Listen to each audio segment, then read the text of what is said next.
Hello students, तो आज हम लोग स्वागत है आपके एक और वीडियो में। तो इस वीडियो में हम लोग क्लास 12 का बिजनेस स्टडीज़ में चैप्टर नंबर 2 स्टार्ट करने जा रहे हैं, जिसका नाम है फॉर्म्स ऑफ बिजनेस ऑर्गेनाइजेशन। ठीक है, वैसे मैंने इसका फर्स्ट पार्ट ऑलरेडी सेंड किया हुआ है।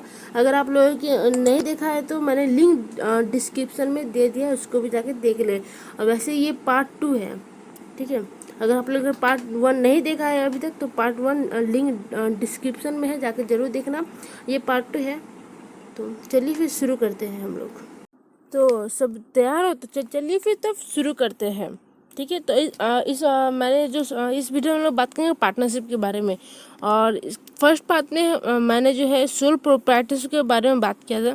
अगर आप लोगों ने वीडियो नहीं देखा है तो मैंने लिंक डिस्क्रिप्शन में डाल दिया है, जाकर फर्स्ट पार्ट जरूर देखना। और उसके बाद ये है सेकेंड पार्ट वीडियो का। ठीक है, तो हम लोग बात करते हैं इंडियन पार्टनरशिप एक्ट। मतलब पार्टनरशिप है क्या। तो इंडियन पार्टनरशिप एक्ट 1932 कहता है कि the relation between persons who have agreed to share the profits of the business carried on by all or one of them acting for all. मतलब कि देखो, पर्सन्स के बीच में ऐसा रिलेशन जो कि मतलब एग्री कर देते कि उनका जो शेयर ऑफ प्रॉफिट्स इक्वल बांटेंगे, और any one of them acting for all. मतलब समझो कि 3 पार्टनर्स, ठीक है, ए बी और सी, 2 पार्टनर्स की छुट्टी पे गए तो बचे सिर्फ ए। तो ए क्या करेगा, दोनों पार्टनर्स के काम को कर देगा और प्रॉफिट के सब इक्वली बांटेगा। तो इसी को कहते हैं one of them acting for all. ठीक है, कि एक ही पार्टनर दोनों का काम कर देगा लेकिन प्रॉफिट इक्वली बटेगा। तो होप आप लोगों को पार्टनरशिप भी समझ में आ गया होगा। अब हम लोग बात करते हैं फीचर्स। देखो, फीचर्स बहुत ज़्यादा इंपॉर्टेंट है, क्योंकि फीचर्स से ही हम लोग का मेरिट्स और डिमेरिट्स निकल के आता है। तो अगर आप लोग फीचर्स को अच्छे से समझ लोगे तो मेरिट्स और डिमेरिट्स लिखना, मतलब मेरिट्स और लिमिटेशंस को याद करना ईजी हो जाएगा। ठीक है, चलिए फिर फीचर्स को शुरू करते हैं। तो सबसे पहला जो है वो है फॉर्मेशन। तो देखो, पार्टनरशिप का जो फॉर्मेशन है, मतलब इंडियन पार्टनरशिप एक्ट 1932 के अंतर्गत गवर्न होता है। ठीक है, तो इसमें ज़्यादा कुछ है नहीं, बस इसमें एक एग्रीमेंट तैयार होना चाहिए जिसमें कि पार्टनर्स का रिलेशनशिप और वो कितने रेशियो में प्रॉफिट्स को रखेगा, वो सब लिखा जाएगा। तो इसमें सिर्फ क्या चाहिए, इसमें सिर्फ और सिर्फ एक एग्रीमेंट तैयार करना होता है। ठीक है, जिसमें कि पार्टनर्स का जितना भी रिलेशनशिप है वो सब उसमें नोट डाउन होता है। अब उसके बाद हम लोग कहते हैं लायबिलिटी।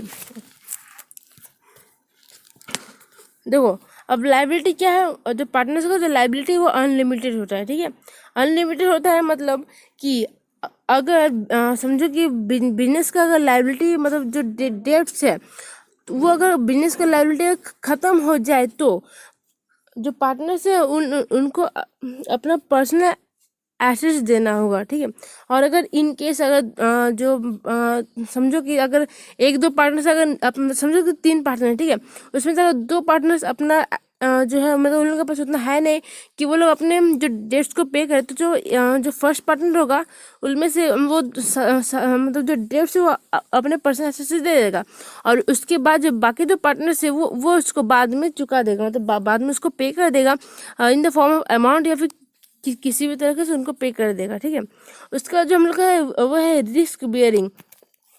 तो पार्टनरशिप में जो है वो देखो, जैसे सोल प्रोप्राइटरशिप में जो रिस्क होता था तो वो जो सिंगल ओनर था वही उठाता था, लेकिन इसमें जो है, इसमें पार्टनर है तो सारे मिल के जो है रिस्क को लेंगे, रिस्क को झेलेंगे।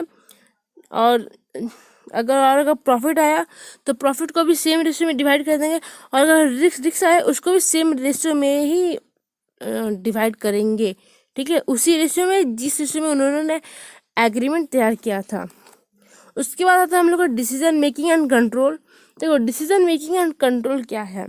डिसीजन मेकिंग और कंट्रोल मतलब कि जो पार्टनर्स है वो लोग से मिल के डिसीजन लेंगे, और जितने भी डिसीजन होगा वो लोग रोज उसको कंट्रोल करेंगे। ठीक है, देखो उसमें क्या होगा ना कि पार्टनरशिप फॉर्म में वो अच्छी तरह से मैनेज रहेगा, क्योंकि देखो इसमें जो है सारे पार्टनर्स मिल के अपने एफर्ट लगा के डिसीजन तैयार कर रहे हैं ना, तो इनसे इसका जो है जो पार्टनरशिप है, ये पार्टनरशिप फर्म अच्छे से मैनेज रहेगा। और सोल प्रोप्राइटरशिप में क्या होता है, सिर्फ एक ही होता था ऑनर जो डिसीजन मेकर, तो उसमें उतना अच्छे से मैनेज नहीं होता है।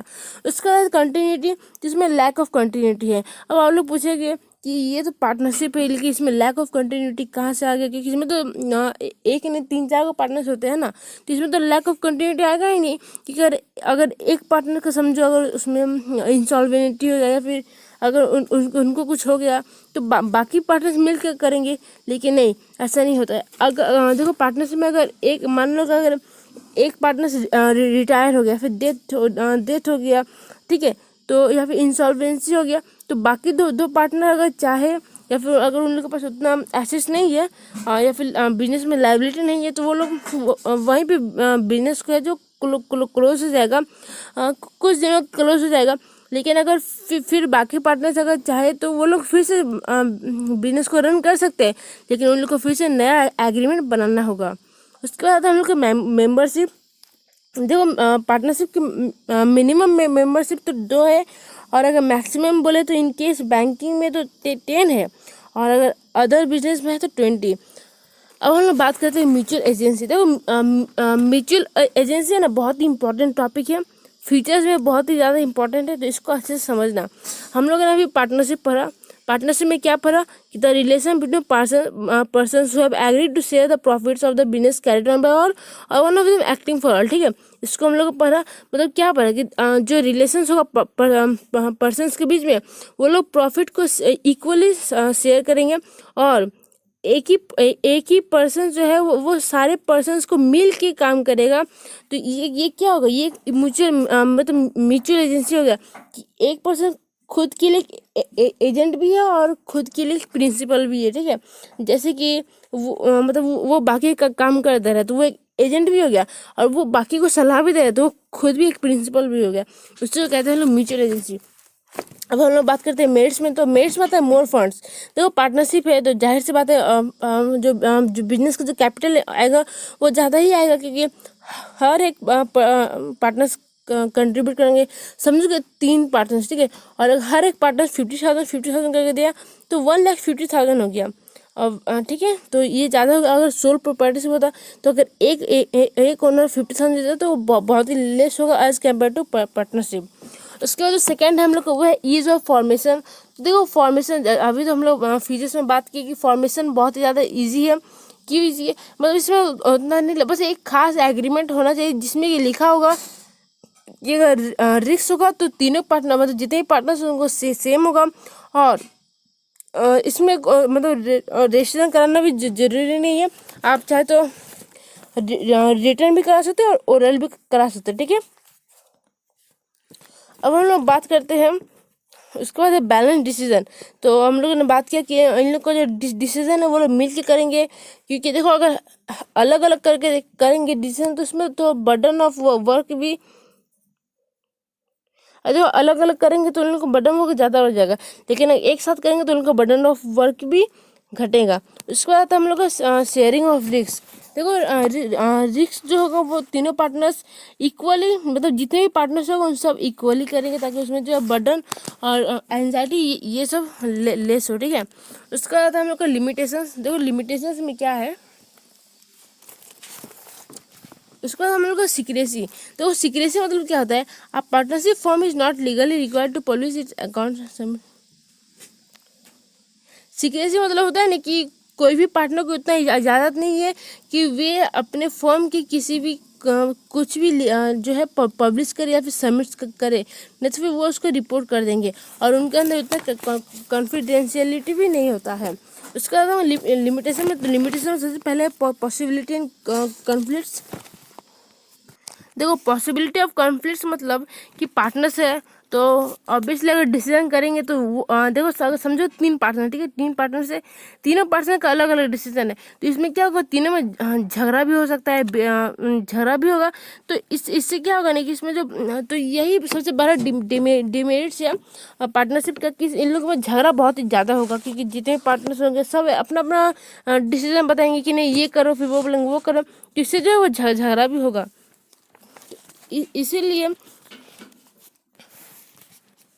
इसीलिए इसमें ना एक ओनर बनाया रहता है, ताकि वही सबसे अच्छा से डिसीजन बता देगा। उसके बाद हम लोग का लिमिटेड रिसोर्सेज। देखो यहाँ पे ना जो नंबर ऑफ पार्टनर्स है उनको रिस्ट्रिक्ट किया गया है, ठीक है। तो देखो इसमें क्या होता है ना कि अगर समझो वो लोग कैपिटल इन्वेस्टमेंट करते हैं तो वो उतना भी सफिशिएंट नहीं होगा कि वहाँ वो लोग उतना रिसोर्सेज को खरीद सके, उतना लार्ज अमाउंट ऑफ रिसोर्सेज को खरीद सके कि उस लोगों जो है बिजनेस चल जाएगी। तो as a result partnership firm के बाद मतलब प्रॉब्लम फेस करना होता है बियॉन्ड अ सर्टेन साइज। उसका जो लास्ट है वो हम लोग का लैक ऑफ कंटिन्यूटी। तो हम लोगों ने बात कर ही लिया कि अगर किसी भी पार्टनरशिप में अगर किसी का डेथ, रिटायरमेंट या फिर इंसॉल्वेंसी होता है तो वो जो है कंटिन्यूटी को मतलब बिजनेस के वो बंद कर सकता है। लेकिन अगर रिमेनिंग पार्टनर अगर चाहे तो वो लोग न्यू एग्रीमेंट बना के वापस से बिजनेस को चालू कर सकते हैं। अब हम लोग बात करते हैं टाइप्स ऑफ पार्टनर्स के बारे में। देखो टाइप्स ऑफ पार्टनर्स में पार्टनरशिप का ये जो टाइप्स ऑफ पार्टनर्स है बहुत इंपॉर्टेंट है, क्योंकि ये अक्सर इस एग्जाम में आता भी है और इसका टेबल भी बहुत इंपॉर्टेंट है।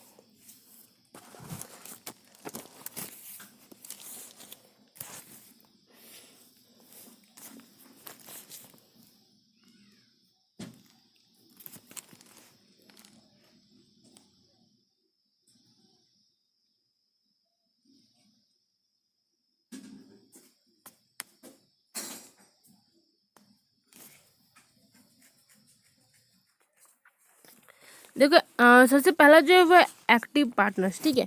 तो देखो एक्टिव पार्टनर्स कहते किसको है? एक्टिव पार्टनर्स वो पार्टनर्स होते हैं जिसको कि मतलब जो वो बहुत ही ज़्यादा मतलब जो है बिजनेस का आधा जो है मतलब बिजनेस को वही संभालते हैं। एक तरह से वही बोलो कि बिजनेस को वही संभालते हैं, क्योंकि हो सकता है कि मतलब वो बहुत ही ज़्यादा एक्टिव होते हैं। उन सबको पार्टनर्स को मतलब एक्टिव होते हैं, मतलब कुछ भी होगा मतलब देखो ये लोग है ना बिजनेस के अंदर एकदम एक्टिव रहते हैं कि बिजनेस में कुछ भी हो तो ये लोग फट से जाकर उसको कैरी कर लेते हैं, ठीक है। और मतलब बाकी सब पार्टनर्स के कंपेयर में तो ये लोग क्या करते हैं, ये लोग वो इंसान है जो कि कैपिटल कंट्रीब्यूट करते हैं। हाँ, ये लोग कैपिटल कंट्रीब्यूट करते हैं। उसके बाद हम लोग को स्लीपिंग और डोरमेंट पार्टनर। स्लीपिंग और डोरमेंट पार्टनर मतलब होते हैं partners who do not take part in the. देखो स्लीपिंग और डोरमेंट पार्टनर क्या क्या वो कौन से पार्टनर्स हो गए कि जो लोग मतलब रोज रोज बिजनेस को संभालने नहीं आते, रोज रोज बिजनेस को देख रेख करने नहीं आते हैं, मतलब हल्का से लेजी भी बोल सकते हैं, उन सबको कहते हैं डोमिनेंट पार्टनर्स, ठीक है। ये लोग भी कैपिटल को कंट्रीब्यूट करते हैं और स्लीपिंग पार्टनर भी कैपिटल को कंट्रीब्यूट करते हैं। उसके बाद है नॉमिनल पार्टनर। नहीं, सीक्रेट पार्टनर तुमने बताया नहीं। तो सीक्रेट पार्टनर किसको बोलते हैं? और सीक्रेट पार्टनर उसको कहते हैं जैसे कि मतलब वो ना जो जनता के सामने उसको छुपा कर रखा है कि हाँ वो भी एक पार्टनर है, उसको मतलब कहते हैं सीक्रेट पार्टनर, और वो भी कैपिटल कंट्रीब्यूशन करता है। अब नॉमिनल पार्टनर देखो ध्यान से समझना कि एक ऐसा पार्टनर जिसका कि गुडविल और रेपुटेशन बहुत ही अच्छा हो, तो वो क्या करेगा, अपने नाम दे देगा आपको और बोलेगा कि आप मेरे नाम से अपना बिजनेस चलाओ, आपका बिजनेस अच्छे से ग्रो करेगा। तो क्या ये कैपिटल कंट्रीब्यूशन करेगा? नहीं, बिल्कुल नहीं, क्योंकि इसको कुछ लेन देन ही नहीं है। वो तो बस अपना अपना नाम दे देता ताकि आपको जो बिजनेस है वो अच्छे से चले, क्योंकि उसका भी जो गुडविल था वो रेपुटेशन अच्छा था। उसके बाद पार्टनर बाय एस्टोपेल। तो पार्टनर बाय एस्टोपेल क्या होता है कि ऐसा पार्टनर मतलब ऐसा मैनेजर जो कि पार्टनर की तरह लगता है, उसको कहते हैं पार्टनर वेस्टेबल। समझो कि 3 पार्टनर, ठीक है, ABC, और उसका एक मैनेजर है। अब जो ए है वो बोलता है कि हम लोग सब मीटिंग करेंगे, तो वो लोग सब मीटिंग करने बैठते हैं, ठीक है। और ABC मीटिंग करने बैठते हैं तो मैनेजर उन लोगों के साथ इस तरह से मीटिंग करता है कि वो लगता है नहीं कि वो मैनेजर है, तो बस वो भी पार्टनर बन गए, तो उसको कहते हैं पार्टनर वेस्टेबल। तो ये क्या कैपिटल कंट्रीब्यूट करेगा? नहीं, एकदम कैपिटल कंट्रीब्यूट नहीं करेगा। उसके बाद आता है partner by holding out. Partner by holding out का मतलब होता है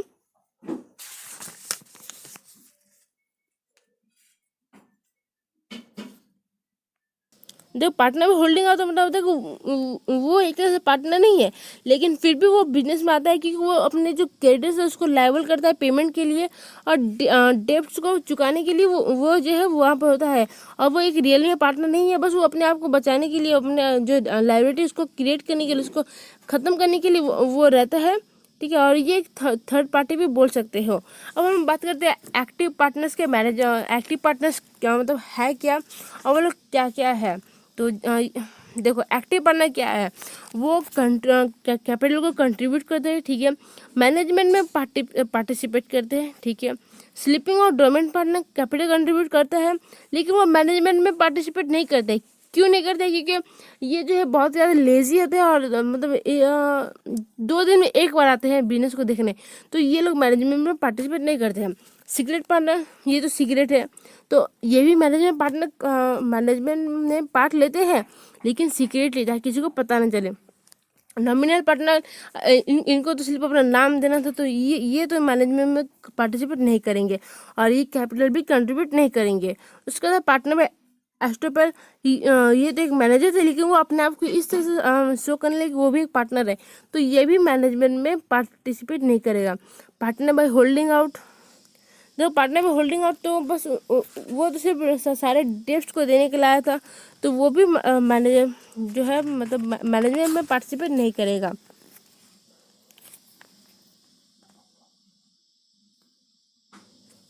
उसको हम देखते हैं share in profit and losses. तो कौन कौन प्रॉफिट एंड लॉसेस को शेयर करता है, कौन कौन नहीं करता है। तो देखो एक्टिव पार्टनर जो है वो हाँ वो एकदम प्रॉफिट एंड लॉसेस को शेयर करेंगे, क्योंकि वो तो बहुत ही ज़्यादा मतलब जो है काम करते हैं, ठीक है।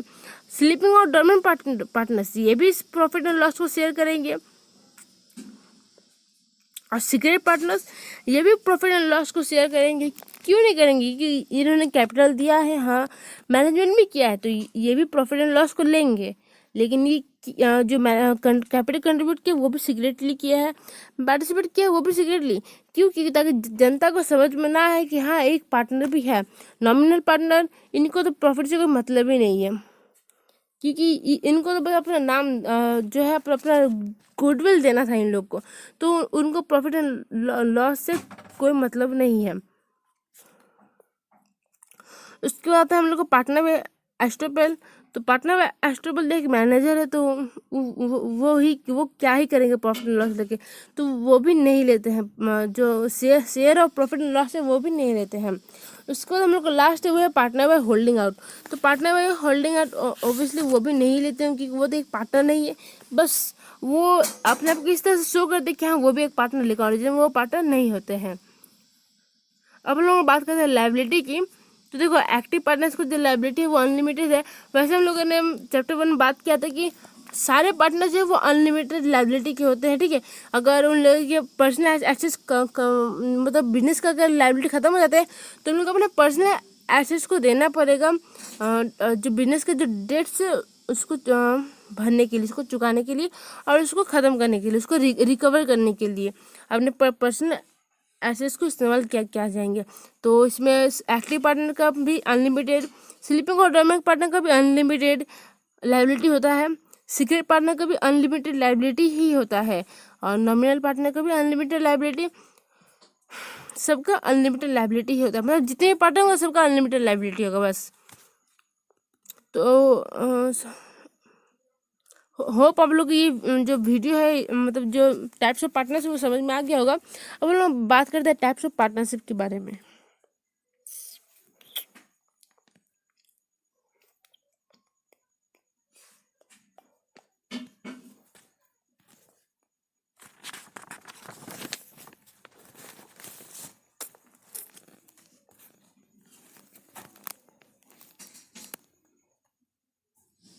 तो एक बार इस चार्ट को फिर से देखते हैं। तो एक्टिव पार्टनर कैपिटल कंट्रीब्यूट करेगा, पार्टिसिपेट करेगा, शेयर प्रॉफिट करेगा, अनलिमिटेड लायबिलिटी होता है। स्लीपिंग कंट्रीब्यूट कैपिटल मतलब मैनेजमेंट नहीं करेगा, शेयर प्रॉफिट से अनलिमिटेड होता है liability. Secret partner contribute capital, participate manager secretly, share profit loss unlimited liability. Nominal partner does not contribute capital, does not participate manager, general does not share profit loss unlimited liability. Partner estoppel does not contribute capital, does not participate in management और does not share profit unlimited liability. Partner में holding और does not contribute capital, does not participate in management और does not share profit and loss unlimited liability. अब हम लोग बात करें types of partnership के बारे में। देखो टाइप्स ऑफ पार्टनरशिप में क्या क्या है। टाइप्स ऑफ पार्टनरशिप जो वो दो पार्ट में classification on the basis of duration और एक classification on the basis of liability. जो classification on the basis of duration जो है वो भी दो पार्ट्स में है।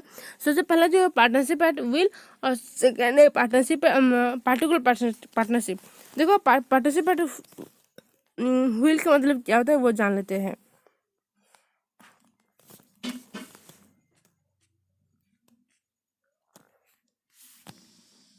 जो पार्टनरशिप है तो व्हील है वो इस तरह के पार्टनरशिप होते हैं कि जो है ना वो पार्टनरशिप में रहते हैं, लेकिन वो जो है ये लोग पर कंटिन्यू करते रहते हैं जितना कि जो पार्टनरशिप वो लोग चाहते हैं, और अगर कोई भी विड्रॉ होता है तो ये लोग निकाल लेते हैं। उसके बाद पार्टिकुलर पार्टनरशिप। देखो पार्टनरशिप फॉर्म होता है किसी एसोसिएशन को क्रिएट करने के लिए, जैसे कि कंस्ट्रक्शन ऑफ बिल्डिंग या फिर कुछ भी एक स्पेसिफाइड एक्टिविटी जो कि बहुत ज़्यादा लॉन्ग टाइम पीरियड लेगा, उसको हम लोग कहते हैं पार्टिकुलर पार्टनरशिप कि हाँ वो पार्टनरशिप क्या है किसी पार्टिकुलर काम के लिए। अब उसके बाद आता है classification on the basis of liability. तो फर्स्ट है जनरल पार्टनरशिप। जनरल पार्टनरशिप क्या है। देखो जनरल पार्टनरशिप क्या होता है कि इन लोगों का जो लायबिलिटी है वो लिमिटेड और जॉइंट रहता है, और ये लोग बहुत ही ज़्यादा इंजॉय करते हैं, जितने पार्टिसिपेट सब मिल के इंजॉय करते हैं, और ये लोग सब मिल के रहता है as well as in the firm, ठीक है। और ये लोग का जो रजिस्ट्रेशन वो उतना कंपलसरी भी नहीं है। अब जो एग्जिस्टेंस है वो भी बहुत इजी है। और सेकंड है लिमिटेड पार्टनरशिप। लिमिटेड पार्टनरशिप क्या होता है। जो लिमिटेड पार्टनरशिप इन लोग का जो लायबिलिटी वो एट वंस अनलिमिटेड हो जाता है, फिर कभी कभी लिमिटेड भी हो जाता है। लेकिन ये जो लिमिटेड पार्टनरशिप है ये इंडिया में जो मतलब परमिट नहीं ये करने के लिए, ठीक है, ये इंडिया में नहीं होता है। अब हम लोग का जो लास्ट टॉपिक छूट गया वो होता है पार्टनरशिप डीड। देखो पार्टनरशिप डीड क्या है वो हम जो पार्टनरशिप डीड क्या होता है पहले ये जान लेते हैं। जैसे हम लोग पार्टनरशिप पढ़ा था कि the relation between the persons who have agreed. जब पार्टनर जब एग्री करते हैं टू शेयर द प्रॉफिट्स, तो उसी एग्री को हम लोग एक एग्रीमेंट बनाते हैं जिसको कि हम लोग कहते हैं पार्टनरशिप डीड। मतलब कि जैसे ही पार्टनर्स ने एग्री किया अपने प्रॉफिट्स को शेयर करने के लिए, और मतलब किन किन रेशो में प्रॉफिट शेयर करेंगे, ये सब जब बनाते हैं तो ये सब एग्रीमेंट में तैयार होता है, ठीक है। और उस एग्रीमेंट को हम लोग कहते हैं पार्टनरशिप डीड। देखो इसका आप लोग डेफिनेशन भी लिख सकते हो। It contains the rules and regulations for carrying the partnership, ठीक है। तो होप आप लोगों को वीडियो पसंद आया होगा। और इसका थर्ड पार्ट देखने के लिए डिस्क्रिप्शन में लिंक दिया उसको भी, मतलब इसका जो थर्ड पार्ट है उसका लिंक मैंने डिस्क्रिप्शन में डाल दिया, उसको भी जाकर जरूर देखें। Thanks for watching.